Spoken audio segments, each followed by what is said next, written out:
Hey, this is Robert at Guzzi Fabrication in Rowlett, Texas.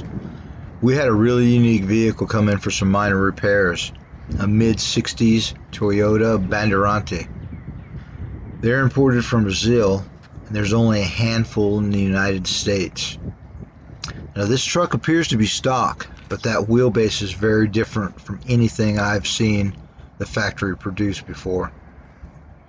It has a Mercedes engine and the ability to be converted into a four-wheel drive. Currently it's a two-wheel drive. Very unique vehicle. So before I left the shop, I thought I'd do a walk around and share with you. If you have any comments or background on this vehicle, please share in the comments section.